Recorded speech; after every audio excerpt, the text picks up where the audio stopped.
तो प्रधानमंत्री मोदी यूक्रेन के दौरे के लिए रवाना हो चुके हैं। रूस और यूक्रेन के बीच लंबे समय से युद्ध चल रहा है और भारत के इन दोनों देशों से जो वैश्विक रिश्ते हैं उनके बीच दुनिया भर की नजर मोदी के इस दौरे पर टिकी हुई है। प्रधानमंत्री नरेंद्र मोदी यूक्रेन के राष्ट्रपति जेलेंस्की के न्योते पर 23 अगस्त को वहां की यात्रा पर जा रहे हैं। ये दौरा भारत यूक्रेन संबंधों में मील का पत्थर साबित हो सकता है। 30 साल पहले दोनों देशों के बीच द्विपक्षीय संबंध शुरू होने के बाद किसी भारतीय प्रधानमंत्री की ये पहली यूक्रेन यात्रा होगी। जुलाई 2024 में मॉस्को यात्रा के दौरान पीएम मोदी को जेलेंस्की और अमेरिका की आलोचना का सामना करना पड़ा।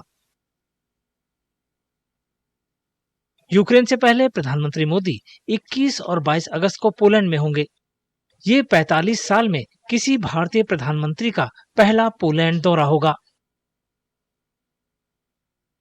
The Americans have requested us, the Western countries have requested us, not only India, but many other countries. And when Prime Minister Modi went and talked to Russia, you tend to, when you speak to somebody and closely, then you understand their red lines.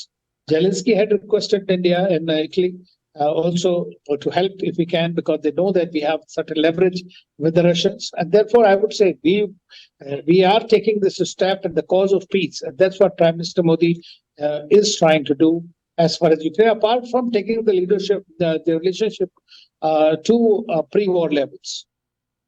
रूस Ukraine युद्ध के दौरान भारत को पश्चिमी देशों की आलोचना का सामना करना पड़ा था।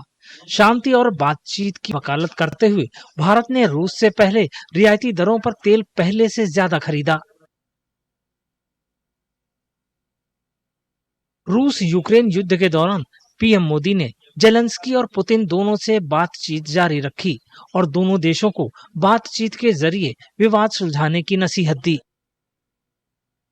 सितंबर 2022 में पीएम मोदी ने पुतिन से यहां तक कह दिया था कि आज का युग युद्ध का नहीं है। रूस यूक्रेन जंग में भारत का रुख तटस्थ बना रहा। भारत ने न तो रूस का सीधे तौर पर समर्थन किया और न ही यूक्रेन का। The upcoming visit of Prime Minister Modi to Ukraine will provide an opportunity to hold discussions on the entire gamut of bilateral relations, ranging from economic and business linkages, agriculture, infrastructure, health and education, pharmaceuticals, defense, culture, and people-to-people ties. This landmark visit, of course, takes place against the backdrop of the ongoing conflict in Ukraine, which will also form part of discussions. As you are aware, India has consistently advocated for diplomacy and dialogue to reach a negotiated settlement. India had attended the Summit on Peace in Ukraine, hosted by Switzerland in June this year. PM Modi का Ukraine दौरा अहम रणनीतिक कदम माना जा रहा है। विदेश मंत्रालय के मुताबिक ये दौरा यूक्रेनी नेशनल फ्लैग डे के मौके पर हो रहा है। इस यात्रा के दौरान दोनों देशों में द्विपक्षीय संबंधों, व्यापार, संस्कृति के आदान प्रदान और जंग से जुड़े मुद्दों पर बातचीत होगी। पीएम मोदी कीव में भारतीय स्टूडेंट और समुदाय से मिलेंगे। ये दौरा जून में इटली में हुए G7 शिखर सम्मेलन के दौरान जेलेंस्की से पीएम मोदी की मुलाकात के बाद हो रहा है।